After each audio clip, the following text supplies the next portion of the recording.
नमो भगवते तस्मै कृष्णायाद्भुतकर्मणे रूप नाम विभेदेन जगत कीर्तियो यतः सच्चिदानन्दरूपाय विश्वभूतपत्यादिहेतवे तापत्रय विनाशाय श्रीकृष्णाय वयं नमः। श्रीमद्भागवत महापुराण तृतीय स्कंध 11वां अध्याय मन वनंतरादि काल विभाग का वर्णन। श्री मैत्रेय जी कहते हैं, विदुर जी, पृथ्वी आदि कार्य वर्ग का जो सूक्ष्मतम अंश है, जिसका और विभाग नहीं हो सकता, तथा जो कार्य रूप को प्राप्त नहीं हुआ है और जिसका अन्य परमाणुओं के साथ संयोग भी नहीं हुआ है, उसे परमाणु कहते हैं। इन अनेक परमाणुओं के परस्पर मिलने से ही मनुष्यों को ब्रह्मस, उनके समुदाय रूप एक अवयवी की प्रतीति होती है। यह परमाणु, जिसका सूक्ष्मतम अंश है, अपने सामान्य स्वरूप में स्थित उस पृथ्वी आदि कार्यों की एकता, समुदाय अथवा समग्र रूप का नाम परम महान है। इस समय उसमें न तो प्रलय आदि अवस्था भेद की स्फूर्ति होती है, न नवीन प्राचीन आदि काल भेद का भान होता है, और न घट पटादि वस्तु भेद की ही कल्पना होती है। साधु श्रेष्ठ, इस प्रकार यह वस्तु के सूक्ष्मतम और महानतम स्वरूप का विचार हुआ। इसी के सादृश्य से परमाणु आदि अवस्थाओं में व्याप्त होकर व्यक्त पदार्थों को भोगने वाले सृष्टि आदि में समर्थ अव्यक्त स्वरूप भगवान काल की भी सूक्ष्मता और स्थूलता का अनुमान किया जा सकता है। जो काल प्रपंच की परमाणु जैसी सूक्ष्म अवस्था में व्याप्त रहता है, वह अत्यंत सूक्ष्म है, और जो सृष्टि से लेकर प्रलय पर्यंत उसकी सभी अवस्थाओं का भोग करता है, वह परम महान है। दो परमाणु मिलकर एक अणु होता है, और तीन अणुओं के मिलने से एक त्रिसरेणु होता है, जो झरोकों में से होकर आई हुई सूर्य की किरणों के प्रकाश में आकाश में उड़ता देखा जाता है। ऐसे तीन त्रिसरेणुओं को पार करने में सूर्य को जितना समय लगता है, उसे त्रुटि कहते हैं। इससे चौगुना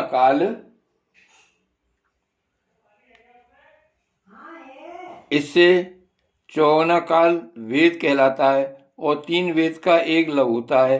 तीन लव को एक निमेष, और तीन निमेष को एक क्षण कहते हैं। 5 क्षण की एक काष्ठा होती है, और 15 काष्ठा का एक लघु, 15 लघु की एक नालिका दंड कही जाती है।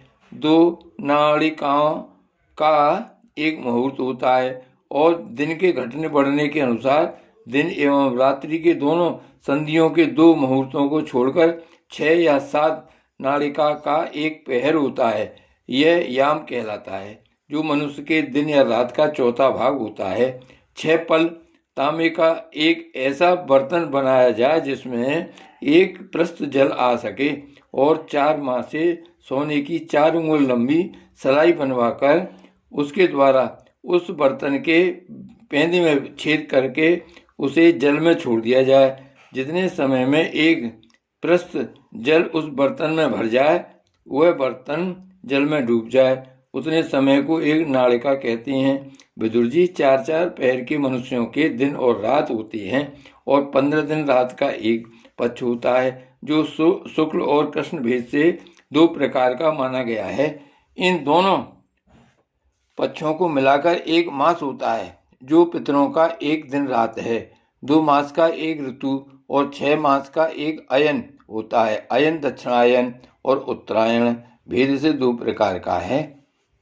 ये दोनों अयन मिलकर देवताओं के एक दिन रात होते हैं, तथा मनुष्य लोक में ये वर्ष या 12 मास कहे जाते हैं। ऐसे 100 वर्ष की मनुष्य की परम आयु बताई गई है। चंद्रमा आदि ग्रह, अश्विनी आदि नक्षत्र और समस्त तारामंडल के अधिष्ठाता काल स्वरूप भगवान सूर्य परमाणु से लेकर संवत्सर पर्यंत काल में 12 राशि रूप संपूर्ण भुवन कोश की निरंतर परिक्रमा किया करते हैं। सूर्य, बृहस्पति, श्रवण, चंद्रमा और नक्षत्र संबंधी महीनों के भेद से यह वर्ष ही संवत्सर, परिवत्सर, इड़ावत्सर, अनुवत्सर और वत्सर कहा जाता है। विदुर जी, इन 5 प्रकार के वर्षों की प्रवृत्ति करने वाले भगवान सूर्य की तुम उपाहार आदि समर्पित करके पूजा करो। ये सूर्यदेव पंचभूतों में से तेज स्वरूप हैं और अपनी काल शक्ति से बीजादि पदार्थों की अंकुर उत्पन्न करने की शक्ति को अनेक प्रकार से कार्योन्मुख करते हैं। ये पुरुषों की मोह निवृत्ति के लिए उनकी आयु का क्षय करते हुए आकाश में विचरते रहते हैं तथा ये ही सकाम पुरुषों को यज्ञादि कर्मों से प्राप्त होने वाले स्वर्गादि मंगलमय फलों का विस्तार करते हैं। विदुर जी ने कहा, मुनिवर, आपने देवता, पितर और मनुष्यों की परमायु का वर्णन तो किया, अब तो सनकादि ज्ञानी मुनिजन त्रिलोकी से बाहर कल्प से भी अधिक काल तक रहने वाले हैं, उनकी भी आयु का वर्णन कीजिए। आप भगवान काल की गति भलीभांति जानते हैं, क्योंकि ज्ञानी लोग अपनी योग सिद्धि दिव्य दृष्टि से सारे संसार को देख लेते हैं। मैत्रेय जी ने कहा, विदुर जी, सतयुग, त्रेता, द्वापर और कली, ये 4 युग अपनी संध्या और संध्यांशों के सहित देवताओं के 12 सहस्त्र वर्ष तक रहते हैं, ऐसा बतलाया गया है। इन सत्यादि चारों युगों में क्रमशः 4, 3, 2 और 1 सहस्त्र दिव्य वर्ष होते हैं और प्रत्येक में जितने सहस्त्र वर्ष होते हैं उससे दुगने 100 वर्ष उनकी संध्या और संध्यांशों में होते हैं। युग की आदि में संध्या होती है और अंत में संध्यांश। इनकी वर्ष गणना सैकड़ों की संख्या में बतलाई गई है। इनके बीच का जो काल होता है उसी को काल वेत्ताओं ने युग कहा है। प्रत्येक युग में एक एक विशेष धर्म का विधान पाया जाता है। सतयुग के मनुष्यों में धर्म अपने चारों चरणों से रहता है, फिर अन्य युगों में अधर्म की वृद्धि होने से उसका एक एक चरण क्षीण होता है, एक एक चरण क्षीण होता जाता है। प्यारे उद्धव जी, त्रिलोकी से बाहर महर्लोक से ब्रह्मलोक पर्यंत यहाँ की 1 सहस्त्र चतुर्युगी का एक दिन होता है और इतनी ही बड़ी रात्रि होती है जिसमें जगतकर्ता ब्रह्मा जी शयन करते हैं। उस रात्रि का अंत होने पर इस लोक का कल्प आरंभ होता है। उसका क्रम जब तक ब्रह्मा जी का दिन रहता है तब तक चलता रहता है। उस एक कल्प में 14 मनु हो जाते हैं। प्रत्येक मनु 71 चतुर्युगी से कुछ अधिक काल 71 6/14 चतुर्युगी एक अपना अधिकार भोगता है। प्रत्येक मनवंतर में भिन्न भिन्न मनुवंशी राजा लोग, सप्तऋषि, देवगण, इंद्र और उनके अनुयायी गंधर्वादि साथ साथ ही अपना अधिकार भोगते हैं। यह ब्रह्मा जी की प्रतिदिन की सृष्टि है जिसमें तीनों लोकों की रचना होती है। उसमें अपने अपने कर्मानुसार पशु पक्षी, मनुष्य, पितर और देवताओं की उत्पत्ति होती है। इन मनवंतरों में भगवान सतगुण का आश्रय ले अपनी मनु आदि मूर्तियों के द्वारा पौरुष प्रकट करते हैं, इस विश्व का पालन करते हैं। कालक्रम से जब ब्रह्मा जी का दिन बीत जाता है तब वे तमोगुण के संपर्क को स्वीकार कर अपने सृष्टि रचना रूप पौरुष को स्थगित करके निश्चेष्ट भाव से स्थित हो जाते हैं। उस समय सारा विश्व उन्हीं में लीन हो जाता है। जब सूर्य और चंद्रमादि से रहित वह प्रलय रात्रि आती है तब वे भुवः स्वः तीनों लोग उन्हीं ब्रह्मा जी के शरीर में छिप जाते हैं। उस अवसर पर तीनों लोग शेष जी के मुख से निकली हुई अग्निरूप भगवान की शक्ति से जलने लगते हैं। इसलिए उनके ताप से व्याकुल होकर भृगु आदि मुनीश्वर गण महर्लोक से जनलोक को चले जाते हैं। इतने में ही 7वां समुद्र प्रलय काल के प्रचंड पवन से उमड़कर अपनी उछलती हुई उत्ताल तरंगों से त्रिलोकी को डुबो देते हैं। तब उस जल के भीतर भगवान शेषशय्या योग निद्रा से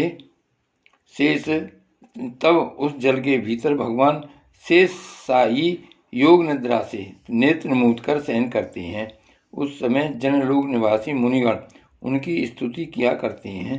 इस प्रकार काल की गति से एक एक सहस्त्र चतुर्युग के रूप में प्रतीत होने वाले दिन रात के हेर फेर से ब्रह्मा जी की 100 वर्ष की परमायु भी व्यतीत हुई सी दिखाई देती है। ब्रह्मा जी की आयु के आधे भाग को परार्ध कहते हैं। अब तक पहला परार्ध तो बीत चुका है, दूसरा चल रहा है। पूर्व परार्ध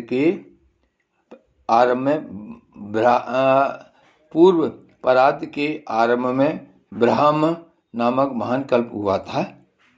उसी में ब्रह्मा जी की उत्पत्ति हुई थी। पंडित जन इन्हें शब्द ब्रह्म कहते हैं। उसी परार्ध के अंत में जो कल्प हुआ था उसे पाद्म कल्प कहते हैं। इसमें भगवान की नाभि सरोवर से सर्वलोकमय कमल प्रकट हुआ था। विदुर जी, इस समय जो कल्प चल रहा है वह दूसरे परार्ध का आरंभिक बतलाया जाता है। वह बराह कल्प नाम से विख्यात है। इसमें भगवान ने सूकर रूप धारण किया था।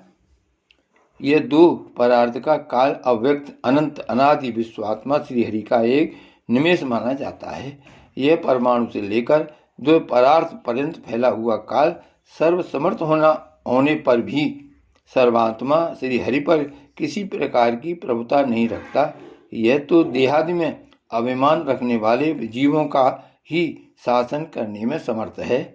प्रकृति, महतत्व, अहंकार और पंच तन मात्रा, इन 8 प्रकृतियों के सहित 10 इंद्रियां, मन और पंचभूत, इन 16 विकारों से मिलकर बना हुआ यह ब्रह्मांड कोश भीतर से 50 करोड़ योजन विस्तार वाला है तथा इसके बाहर चारों ओर उत्तरोत्तर 10 गुने 7 आवरण हैं।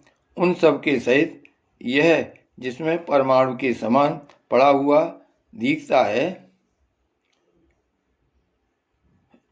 और जिसमें ऐसी करोड़ों ब्रह्मांड राशियां हैं, वह इन प्रधानादि समस्त कारणों का कारण अक्षर ब्रह्म कहलाता है। और यही पुराण पुरुष परमात्मा श्री विष्णु भगवान का श्रेष्ठ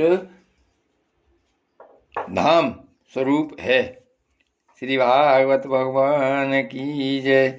श्री वल्लभाधीश की जय। श्री गोवर्धन नाथ की जय। श्याम स्वरूप श्री अम्ने महारानी की जय। जय जय श्री गोकुलेश, जय जय श्री गोकुलेश।